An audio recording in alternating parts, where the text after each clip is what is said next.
they're functioning out there. They can get the play call. They understand protections.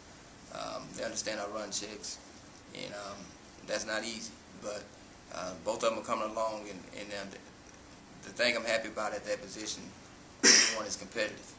You know, from the off-season workouts, all of them want to be the first one. You know, and in the film room, everybody's working hard. So it's been a fun group to work with so far.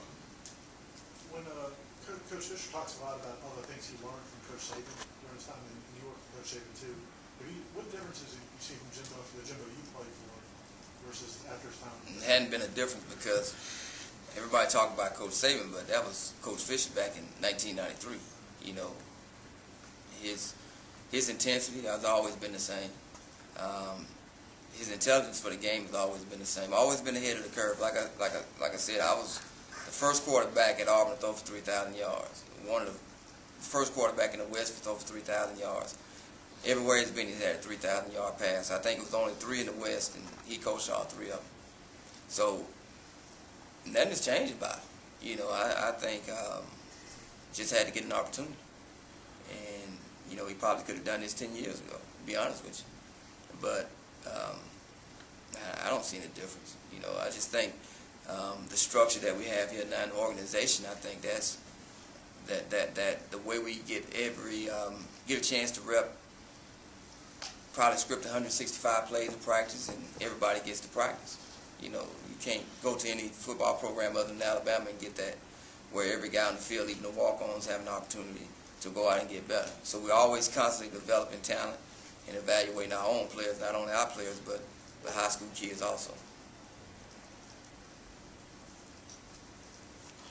Do you see the differences between Coach Fisher and Coach Saban, and what are the differences? Because there seems to be a few subtle differences that somebody inside might be able to offer. I think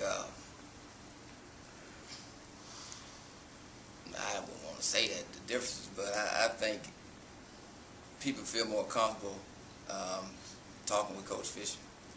You know, in a personal setting. Parents have mentioned that to me. Had an opportunity to, when they come and sit in the office with Coach Fisher, they feel more comfortable. They feel like they can ask him more questions. And that's been the only difference I've heard so far. You know, and it's not saying anything bad against Coach Saban, because when he want to turn the charm on, he can. You know, when he asked me to come to be a graduate assistant, I was shocked, because I was like, is this the same guy I've been seeing on TV that I'm talking to right now? And that's what you get with Coach Fisher. But Coach Fisher's like that with everybody all the time, off the field, you know. And it's so funny because all the guys that play for Auburn, even guys that didn't play quarterback, love him. And the guys know I'm here now. They always call me. They call me up and tell me to say, well, tell Coach Fisher I said hello. You know, so he had that personality, and that's part of playing that position.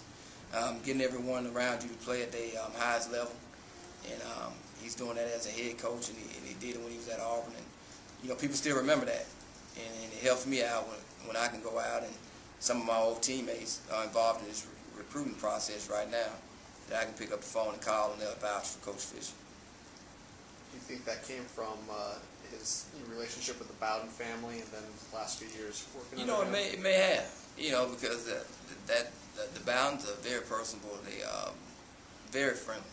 And all of them. You know, I had a chance to work with Tommy, Terry, and I wasn't around Bobby Bowden too much, but I've heard a ton of stories about him. But that was their personality. So maybe that's where it came from, because he was always around those guys. But he definitely has a Southern charm, and I think that would be the difference. You know, he grew up in the South.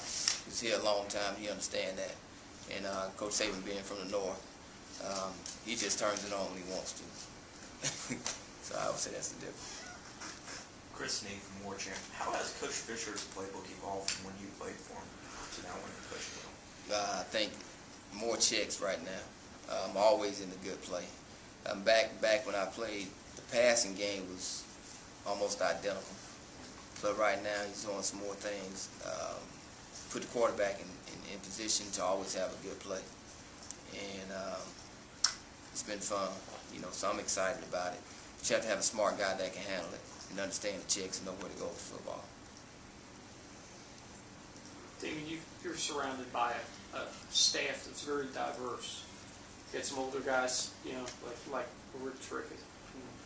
And then some younger guys like yourself. How good of a group is this for someone who's professionally mobile?